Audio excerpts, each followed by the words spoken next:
que a musculatura do negro, é que os ossos do negro não funcionam para dança clássica. Ai, é porque você é dura demais aqui. Ai, porque você é isso e aquilo. Você tem que alisar o cabelo para fazer coque. Não dá para você usar o seu cabelo solto. E aí você vai dançar no corpo de baile. Você é mais escura do corpo de baile, você tem que usar uma base branca para assumir o palco.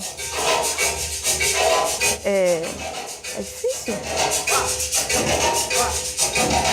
Quando a gente mora na periferia é pior ainda, porque você vê um grupo fora e você pensa que nunca vai chegar naquele nível, mesmo que você seja bom.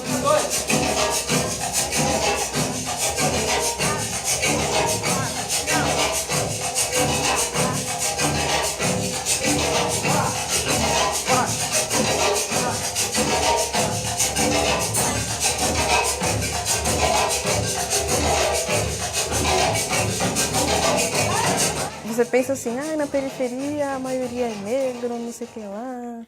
Mas se chega na escola, a primeira coisa que eles colocam na sua cabeça é que você não é bonito do jeito que você é. Para você ter amigos, você tem que se encaixar num padrão. A sua imagem tem que ser semelhante à do cara que está do seu lado, que tem um cabelo liso, então você alisa. Se você é inteligente, você não pode ser inteligente demais. Se você é bonito, não vão dizer que você é bonito. Se você é engraçado, vão falar, mas negro é engraçado. Mas é isso. Qualquer coisa que você faça justificativa é porque você é negro. E tem gente que mal fala com você. A adolescência também não é fácil, porque você começa a querer se relacionar com algumas pessoas, e aí você descobre que não pode se relacionar com qualquer pessoa sendo negro. Às vezes o cara te aceita, mas a família não. Então você tem que desistir. E aí quando você vai para fora, você é sempre visto como a menina negra da periferia. É sempre assim. Até hoje, onde eu vou me apresentar assim, fala, a Nani veio do projeto Arrastão, porque a mulher negra, não sei o que lá. Antes de falar o seu nome, já vai, seu enredo todo. O que você fez, por onde você passou. É sempre assim, você nunca é uma pessoa normal. Sempre tem um monte de títulos antes de chegar no seu nome.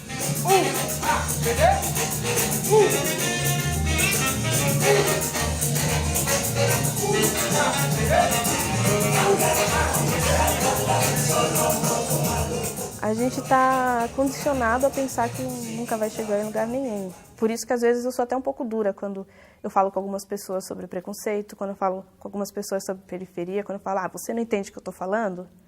Realmente, a pessoa que nasceu, sei lá, num lugar bom, que nunca teve tiroteio assim de noite, que nunca sabe, não vai entender a minha realidade. Minha realidade é, chegar às 11 horas morrendo de medo para não ter nenhum assalto, para não ter nenhuma batida, sabe? Ainda nenhum policial te confundir com bandido, que acontece. Se vive preconceito, racismo até hoje. Hoje eu circulo nos dois polos. Eu dou aula na periferia e eu dou aula na classe média alta. O lugar que o negro tem, e isso eu também acho que é uma forma de racismo, é olhar que o negro ele é importante pela sua dança, pela sua música ou pela sua culinária somente. O negro ele não pode ocupar outros lugares. Então, diretamente eu não sofri nenhum tipo de racismo, mas eu acho que esse racismo ele está embutido em algumas atitudes das pessoas, de tentar colocar o negro, quando ele muda de comunidade, no lugar onde ele não pode atravessar, ele não pode passar. E esse, para mim, é um modelo de racismo muito grande. Hoje pelo trabalho que eu faço, eu tenho um bom acesso a esses lugares pela minha arte. Mas se eu estivesse camuflado e sem apresentar a arte que eu faço, talvez eu não teria o mesmo acesso. E isso para mim é um racismo, isso para mim é um preconceito pela cor, um preconceito por de onde vem, porque a cor e a maneira com que você é, infelizmente já intitula o que você é.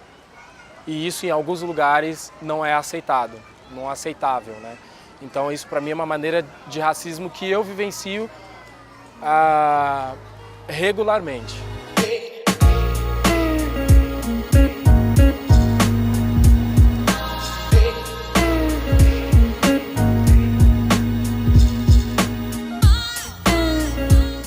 eu comecei a fazer aula com meu tio, aqui no Campo Limpo mesmo.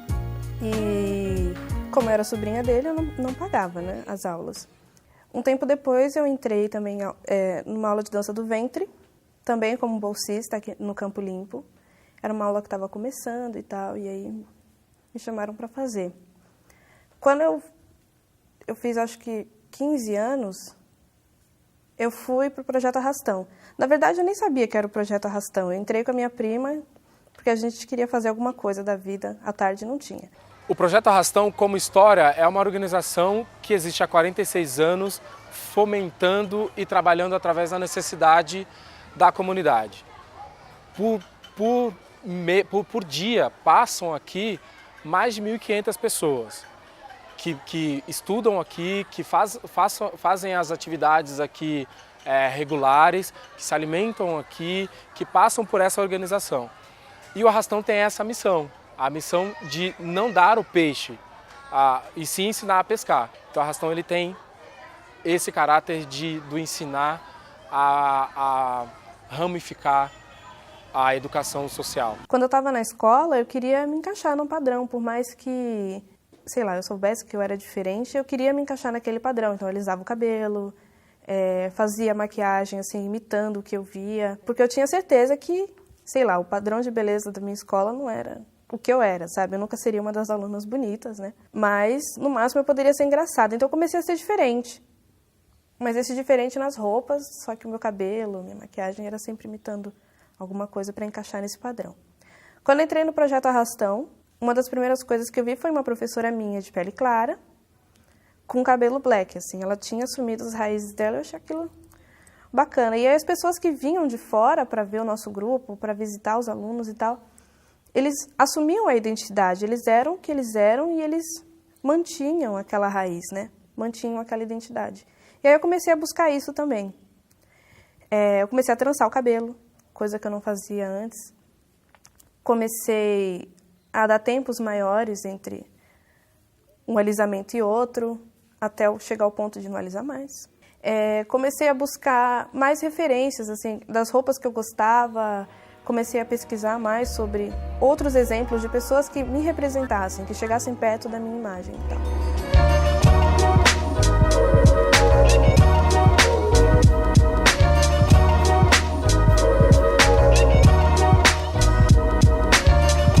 Quando o trabalho é feito dentro da comunidade, a riqueza de um projeto que passa pelo corpo é trazer para ele, por exemplo, quando ele ensaia nessa sala, aqui no projeto, ele está numa sala limpa, quando eu falo limpa, de intervenções visuais, para que ele possa, a primeira coisa é olhar para ele. Então o jovem, ele deita no chão, pega no pé dele, massageia a perna dele, pega na cabeça dele. Então é um autoconhecimento e um autoapoderamento, primeiro interno.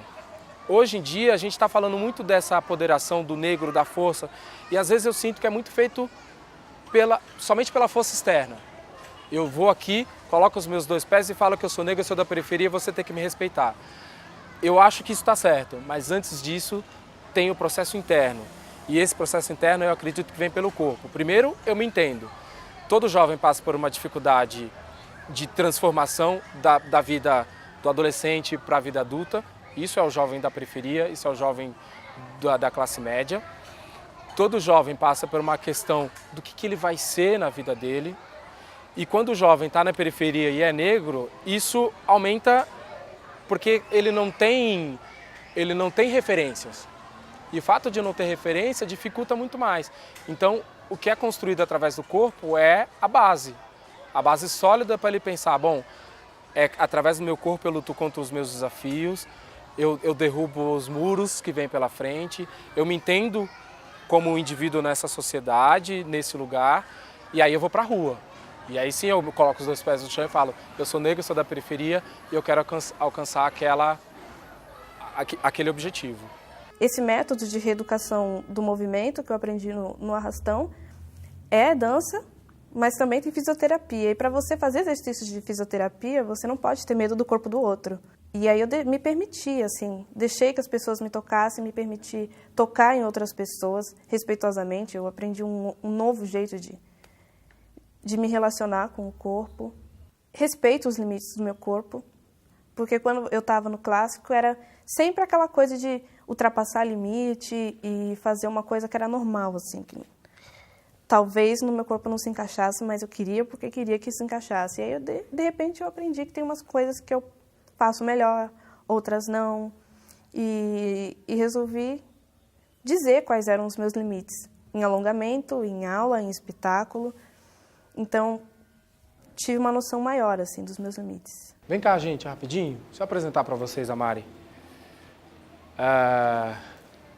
Cadê a Mari? Para quem não conhece, essa é a Mari. Vocês sabem que o Pélagos tem 5 anos. E para chegar aos 5 anos, começou de algum lugar. A Mari faz parte da primeira turma do Pélagos, primeiro grupo do Pélagos, onde a gente começou. Então, quando eu falo para vocês que esse espaço é construído também por vocês, alguém construiu a possibilidade de a gente ter esse espaço lá atrás. A Mari é uma dessas. A Mari foi a que esteve desde o primeiro dia, junto com o Fernando Felipe, que vocês conhecem também. Então, todo esse trabalho, toda essa vinda dela aqui, é para que vocês possam conhecê-la e para que ela possa conhecer o que ela vivenciou há 5 anos atrás e que lugar que está. Por exemplo, ela assistiu agora o Caos e ela era uma das solistas dessa coreografia. E ela estava perguntando, tem aquilo, não tem aquilo? Eu falei, não, Mari, mudou tudo. Porque é um novo corpo, é outra história que a gente está vivendo, diferente do que a gente viveu com ela. Mas é muito legal ela estar aqui vendo como está rolando o processo, como vocês adoram, né? Processo. Tá bom? Então, Mari, Pélagos, Mari. A Mariane chegou no primeiro processo, na primeira turma do núcleo de dança, Pélagos. E quando chega a Mariane, ela apresenta uma certa autonomia e uma certa força que me ajudou a ser líder. E é lógico que quando a gente é líder e tem um jovem que já tem uma certa autonomia e força, é lógico que o embate vem. Porque quando o jovem tem já essa força, ele quer sempre colocar para o professor questões, dúvidas, questionamentos. Então foi muito rico. Eu aprendi muito com ela em ser líder. E ela aprendeu a ser um pouco mais flexível, a ser um pouco mais... ter um olhar periférico. E quando eu comecei a me relacionar com ela, com a família, com a cultura dela, comecei a entender da onde vem toda essa estrutura sólida, essa força, de vez em quando esse escudo. O corpo que tem solidez, ele é importante, mas o corpo que também tem flexibilidade, e a gente está falando da flexibilidade também no corpo, né, no movimento, e o que ela estudou e trabalhou muito isso no Pélagos, ele também é importante. Então foi muito rico trabalhar com ela, porque ela me trouxe um corpo sólido. Eu trouxe para ela flexibilidade. Ela me trouxe a possibilidade de trabalhar nesse corpo sólido e eu trouxe a possibilidade de ela trabalhar a flexibilidade, conceitualmente, intelectualmente e no corpo. Isso foi muito bacana.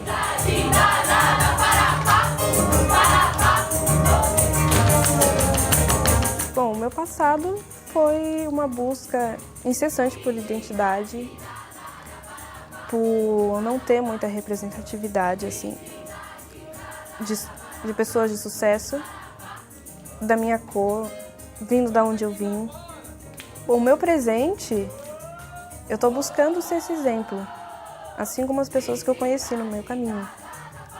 Conheci pessoas que tiveram histórias bem bacanas, passaram por coisas que eu acho que até foram mais difíceis do que as minhas, mas estão buscando também umas coisas boas, conquistando coisas boas, trabalhando com arte, que é o que eu escolhi para a minha vida, e conseguem viver de arte.